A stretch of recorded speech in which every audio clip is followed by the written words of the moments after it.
Hi, welcome back to Primitier, and I am so excited. This recording is a little bit different than usual because usually, whenever you have a Let's Play going on, it's more like, hey, I need a new episode for the Let's Play. Of course, I'm playing games because it's fun, but this time I'm around because I mean, to be honest, I thought about going to sleep, but then I got an idea. And I just have to play. So today, I know what we're doing. So, during doing something different and watching another Let's Play of a totally different game, I came to an idea. Modes. Okay, you do know I prepared everything but that. Okay, here. You do know iron. We have hematite, and hematite turns into iron. Nothing new, nothing surprising. It's what we have. This is silver, but you know what I mean. We want hematite to turn into iron. Let's treat it as iron because I don't think I have iron around right now. Okay, so how do we do that? Right, we are heating the iron to turn it, well, the hematite to turn it into iron. Yes, so far, so good. We've seen that. But shaping is usually done by taking a rock and hammering it into the shape we need, which is fine for the most part. We just needed an axe, which could be whatever size. We needed a shield, which could be whatever size. You get the drift. So with iron and tungsten and everything, it's alright. It's just what we need. But with iron, it's not that important. But what if we're not talking about iron anymore? But what if we're talking about this? Whoop. We're not talking about it because it fell down. This, ladies and gentlemen, is clay. Why am I so slanted? Here. This is clay. And clay, as some of you may know, or at least guess, can be turned into brick. And I love playing around with brick, generally. There's just one thing that really keeps me away from brick. If you want to do something fancy, like an oven or something, you need same size pieces. And I've been going on about same size pieces again and again in all these episodes. That's why we're taking down windmills. That's why we try to find buoys in water. Because all those spawn structures have the same size pieces. You always get the same lamps, you always get the same solar panels, you always get the same rods, you always get the same stuff. And that's why it's so fantastic to play with. You don't have to cut it. You just piece it together like a big puzzle and it always ends up just the way you want because you know what to expect. With clay, you have to cut it, you have to piece it, you have to combine it again to get bigger pieces. And it can be quite troublesome, to be honest. So how do we get a bigger piece into just the size we want? A mold. But the game does not have molds. You can't heat up iron and have it into a form and have an iron brick or an iron bar or the perfect sized clay brick.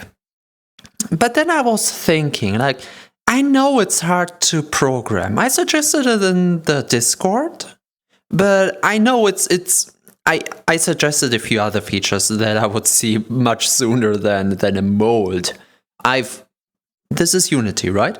I think this is made with Unity. I'm not too sure right now, but I've played around with Unity a lot. And know that this might not be the easiest thing to accomplish. So what's the next best idea? Well, I'm glad you asked. This is rubber. If you remember, we've got a rubber tree. So rubber, well, raw rubber, you get by hitting a rubber tree once. It just has to get slightly damaged. Just watch out you don't completely chop it off. And on the part that's damaged, you have regenerating rubber. Once you take a part away, The next one just appears. So you can just stand at a tree a whole day. So we have an unlimited supply of rubber. Why don't I really work with rubber? Because it's very fragile. It has a defense of 29. In comparison, stone. Stone and all used material from 29 to 35. So if you clash them together, sooner or later, the stone always wins over the rubber, and it could break. So we have two ways to go around that. The first one we already accomplished. We have repair material. We can just, after each project, after each hammering, put some repair material on it and we're fine. And the second one is size. If we take a second rubber, in theory, they behave like clay. So if you, for example, have a huge piece on one end and a huge piece on two other ends, well, no, and 4 pieces. Let's say those are rubber, because I didn't bring any more with me. Those were my only 2. Let's say you have a mold like this. With the 4th piece here, I just don't want to obstruct the view. Maybe I have a very small one, just for demonstration. Okay. So you have like those 4, okay? And then you place a small but long material inside of it and just hammer it down until it can't until it can't expand into one direction anymore because it's blocked by 2 walls. So it expands in the other dimension, whichever comes first. And after a while, technically, it shouldn't be able to bend anymore. I haven't tested this. This is just a theory. So as soon as it can't be bent anymore, we can cut off the top, which we can measure by where the walls end. And we do have the we do have the size we need. In theory.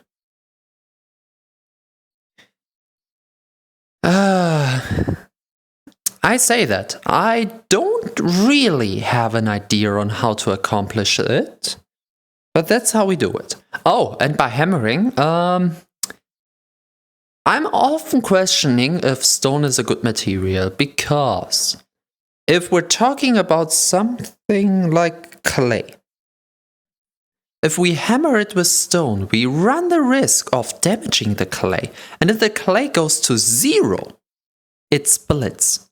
And if it splits, we have to combine it again. And if it combines randomly. So it is another shape again. We don't want that. So instead of stone for clay, we can use something like a mallet. A small hammer. This does the trick. And you've seen me transform. Well, you can see right now what I'm doing. So you just hammer on top to put it into form.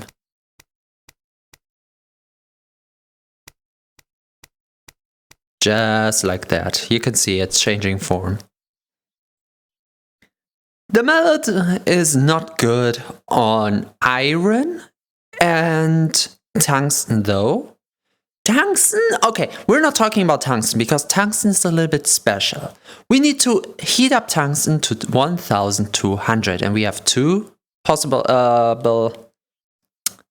methods for that. The first one we've seen is the generator. We're overheating the generator on 9000. So at the beginning it takes a long time to go from 30 Celsius to about 700, 800 Celsius, and once the generator hits its maximum heat amount, the tungsten will follow suit quick.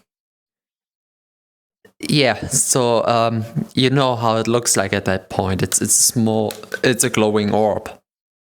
So it would be really hard to really get it precise. So tungsten, I don't know. I don't know how we handle that. But iron and especially clay, Like, if you can unisize clay sizes, you can have two. This is not VR chat. I can't use my fingers. Okay. You have two forms. Bricks, house bricks, to be precise. And what are they called? On the roof tiles. Bricks and roof tiles. This would be a way to modernize things. It's quite advanced. And on the smaller scale, we can build ovens. So that's what we're doing today. We're collecting a lot of this. Also, and that's the last one for now, before we're doing something actually. I'm not often having this theory talks, do I? But I am so excited today for the idea alone. Let me get an X. Okay? I'm gonna put the stone away. I'm gonna put, what was this? Silver. I put the silver away. And I have this laying around. I just want a small piece here. Perfect. So once we've got a wall, which won't be a wall per se, it will be a complete block because we just need the mass to not destroy it. It needs a lot of health. So the form itself will be rather big. But for presentation right now, you've seen it before. If we combine it with sulfur, we get that. But we get this. Not pure rubber. Well, pure rubber. rubber. With a defense of... Wait, this is 62. What was stone? 62. Apparently it got the same defense as stone. So with a stone mallet, we're still not having a problem. Though the extra mass and therefore the extra life wouldn't really be a hindrance. Though I do have to test now. Yep, it got destroyed. And that's why we need the extra mass. You can't have it perfect. In theory, it should work. In practice, I don't know. Also, there comes the problem with I don't know which sizes we need. Like, once we have collected enough of this, I don't quite know how to shape it. We will see when we get there. I mean, any form is great, but does any form look great? If it turns out we're starting doing something silly, I can just feed the bricks we don't need to the yellow slime, which is the perfect dump. They have the potential to destroy your world, but they also have the potential to keep the save file for the world low. And today I've heard that there's a maximum save file size. I don't know, it's more or less a rumor right now, but it scares me to no end. If we ever get save file problems here, I don't know what to do. Because the appeal of the game is to build stuff with your hand. There is no X. There is no X. If you just put a handle onto a sheet of tungsten, it is an X. I can call it an X. It's just one material and another flimsily connected. And that's the appeal. That's the charm of the game. This is not a base. This is 4 walls of material and a lot of other material combined to it. I just call it a base. It's like, how to put it? When you have a Minecraft oven, you just put 8 cobblestone and then you have a full functioning machine. You have an interface in which you can burn. Here, you just put fire onto a brick. Oh, why do I have an hair in my mouth? You just put fire into a brick and something above it, and you have an oven. You call it an oven. It could be anything. You call it an oven. That's great. The problem is, as soon as you change the world, either because the previous one is too big, or you want to see something new, or whatever, we quite run into the problem of you have to replicate it. And that's why I like same size things. I can replicate the boat I once made because the only things not in the same size are the ones I cut myself, and those were not fine cut. With anything else, it will be it would be a pain to replicate. But that's on another. We've been here for long enough. I should switch up. Also, let me make one thing sure. I want to see one thing quickly. I am still recording. Imagine all of this would have been without a recording now. I would be mad. So, okay, alright, let's clean this up. All my preparations for the explanation.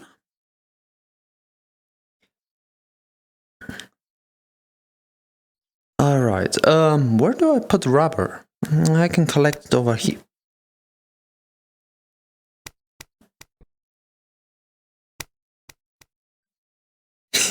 My key brain goes brrr. Okay.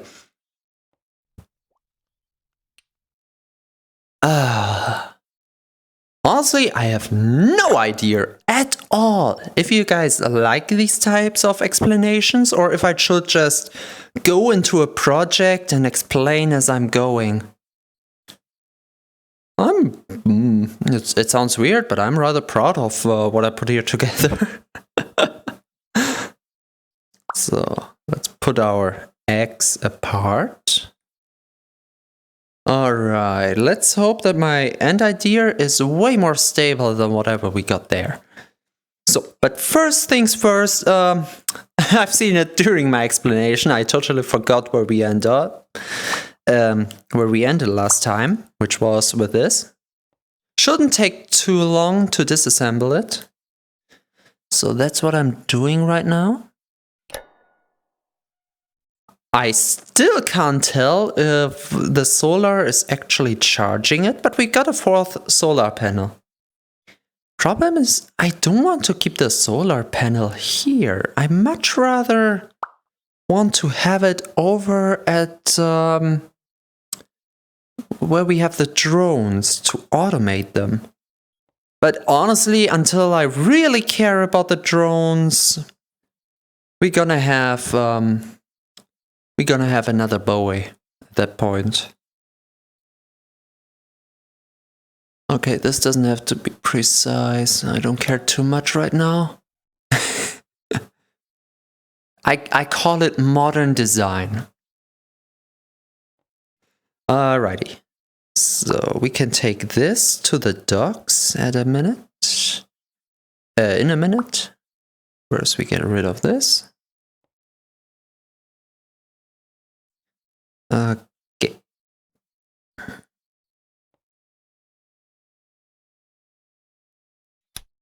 Alright, we've got these and these. Combine it for easier transport. And now we just follow the path down to the docks. Well, I should build some docks at some point. Ooh, the fire is still burning. Alright, so we got the 4 sheets. And the 2 pieces of plastic. Yep. Which makes 4 pieces. I wonder, we cut them up? No, we're not cutting them. I would say for a boat idea, instead of the logs or the tree logs, we're just connecting, enough bowies to get something like such a platform. Sounds like an idea? And I'm not sure if we put it into the water like this, on like 2 sides, like we had it with the logs, so we have a catamaran, or if we put them in like this or like this. Not quite sure. I think this will be more stable. I just want stability. Now that I think about it, yeah, it's not so good in shallow water. Okay, wait a second. I know we have a project going on. I know. Let's hope this is not swimming away. I need something heavy like a stone. Not this big thing. Just a simple stone. Come to me. Come to me and you will see a wonderful world of, well, catastrophe. So.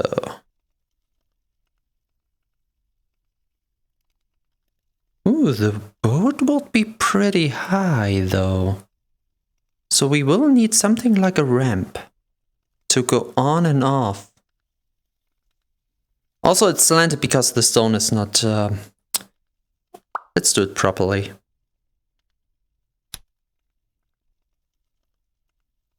Well, now, that's not really properly. Okay, let's get you back to shore. So we've got an idea on what to do here. And after 2 more windmills, we can collect more of them. The problem is, once I'm out in the water, it could be quite hard to find my way back here. I'm against... You know that people these days, and I understand them, people these days always sounds bad, but honestly, there's a lot of talk about things like, how to call it, Skyrim UI. You know, when you don't explore a world anymore, but you have this compass and minimap that you follow without really looking around, and there are 2 wolves inside of me, as you as you know the meme. One is saying that I do want this natural feeling. I like to explore the world on its own, without a map, without any minimap, like the good old Minecraft days, without journey map, Xeros map, or whatever you choose. Just pure old walk around, explore the lands. But if you have something like a home base, something like we have here, over there, like something we want to build over there, it really starts to get problematic, because at that point, if you go too far out, either you remember where you came from, which so far worked because we're just traveling along the shores, but as soon as we're just saying, okay, settle between those 2 islands in the back, right between in the water you can see, and see where it leads. If you make too many turns, even the one with the best orientation doesn't know where he is anymore. After all, Columbus didn't find China. Honestly, I don't know what happened after America. I don't know how true the statement is, but in the spirit of the statement, I hope you know what I mean. I'm not that history savvy, to be honest, but anyway. So, what to do once we have a boat going? Which won't be now, which won't be in the next few episodes, because we do have a project going on. But once we have it, what will I do with exploring? There are some ideas I have, and I made a... Well, I can't expect another version in like the next months, because the last version came out like, what was it, 2 months ago? And things like these need a lot of time to develop, especially for smaller games like this. So the waypoint idea, which I'm still proud of. I had the idea, like, give a specific material that that can interact with itself. So you have 2 stone. Wait.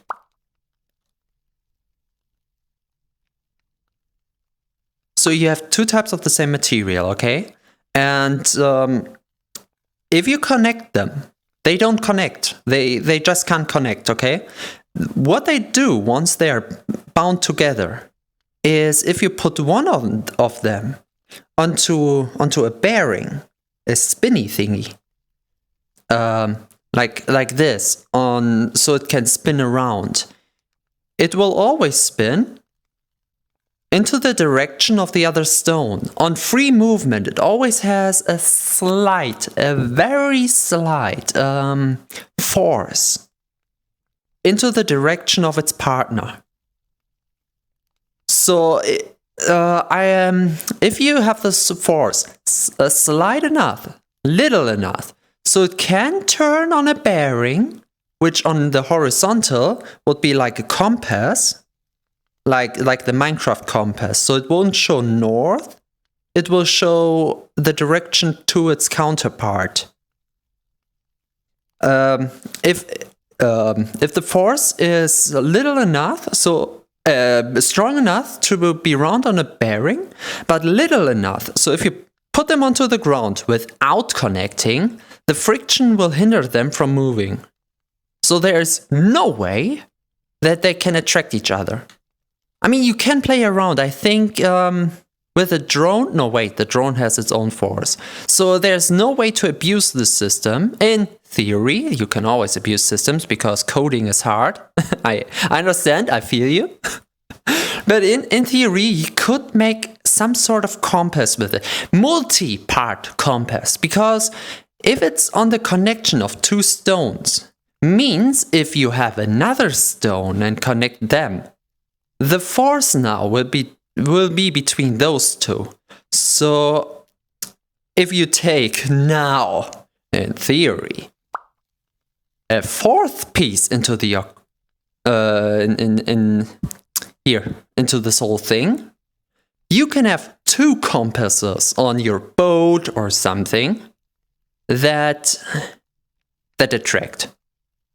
So technically speaking, you could triangulate. You have one stone over there and one stone over there at the fire, and your two compasses would whoop in this direction and whoop into the direction of the fire. And the more you go away, the more they come together on their separate bearings. Or you could have them on top of each other on different bearings. Would be cool as well. Because in terms of triangulation, of course, the further you go away from both points, the closer they seem to each other. That's my whole idea. That's how I would do it. You don't have a map, so you're not really cheating or anything. It's immersive. It makes sense, and it helps so much with orientation. When I made the suggestion, one person mistook me for easy travel. There is a really quick way to travel with a catapult. I mean, you could do a real catapult. I mean, a cheaty catapult with red slime. Again, from Kurosaki Works. I've talked about them previously, and oh my god. You could call it quantum physics, you could call it wizardry, but I admire the knowledge of the game that person has. The experimentation that's going on there. Yeah. But I don't want fast travel, no. I just want to know where to travel to. I just want to find my way back home. Because you haven't seen it yet. We will see it one day, I promise. We've kind of seen it before. Traveling on water. We didn't have the right boat, okay? Absolutely not. But once we have, it's so damn relaxing. Because once you go with motors, you just sit down, you can see yourself moving through the water, you can see the lands passing by. And that's with a slow motor. With a low energy motor. But we already have 4 solar panels. Tendency increasing the longer we play. Oh my god, I'm rambling and not even realizing how much rubber I get here. Wonderful.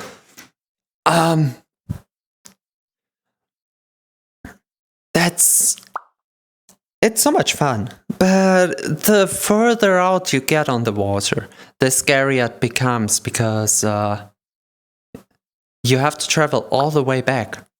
So if you're not really traveling in a circle around your island, but straight forth and straight back, you know, the way back home is not as magical as the way out because you do know what's ahead.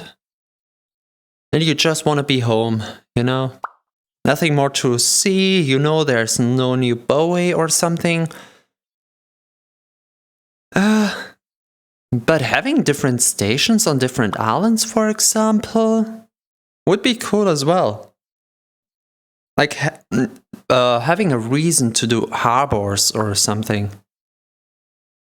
Technically, you can get everything you need from everywhere, but if you build up your boat to be a freighter, to transport stuff like this, if you have a full canister of this, and just go to, I don't know, that island over there as a sulfur farm, where it could stand around all day and just collecting sulfur, put the sulfur away, let new sulfur spawn, and the same with a rubber farm. So we're taking a lot of rubber saplings, which you technically don't need because it comes back, but for the visuals, you know?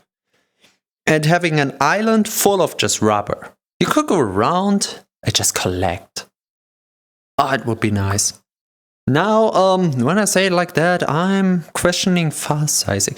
Do we have enough? Would you say we have enough?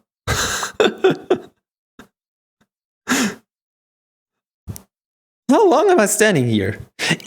It's a half an hour already. We did nothing. But collecting... Okay, I'm stopping here. We did nothing but collecting rubber and talking. I have to ask again. Is this actually good for the Let's Play? Like, is this enjoyable? Because talking about this stuff, getting myself riled up and everything, is exciting for me. But I'm in a bad position right now because I could do full hour, but I was happy that I could go on half an hour episodes to make it easier for you guys to watch. But with how much you can do here, and with how little you can do in 30 minutes, I don't know if 30 minutes is actually good for an episode length. Because right now you've heard a lot of ideas for the next episodes, and I already have to cut out. And you can't imagine how happy I am. The card actually has a use right now. Like a real... Well, it had a real use with the sulfur before, but now with the amount of rubber we're transporting, that's what I call a real use. Oh, hell yeah.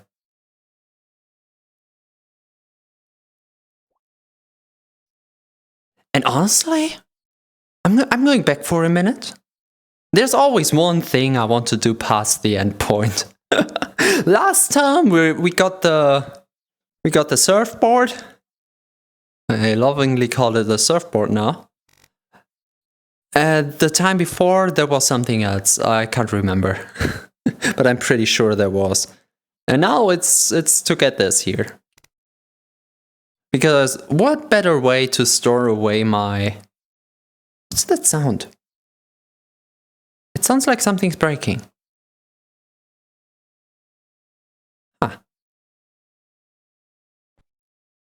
Alrighty. If we ever redesign the card, I want to redesign it in a way so I can just dump everything that's inside. Imagine that. Also, maybe we do it a little bit deeper with about the same size of wheels. Maybe the wheels are in front of it. I don't know. we turn it around and have it like the handle on this side. So we push it down to lift it up here. Oh, we'll see.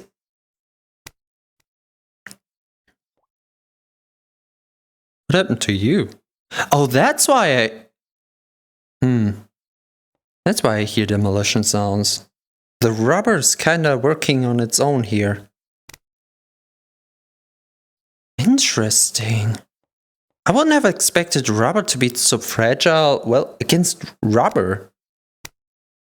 But luckily you can combine rubber with rubber, and therefore it's not a problem. You know what? I'm doing this outside the episode. You don't have to watch me doing this. Huh? Where's my... Who was still over there? So, next time we come back, you will see an empty card. And we can continue with the next step of my plan. The layout for the bricks. That's gonna be fun. Well, I will see you around then. And I continue here. Bye bye.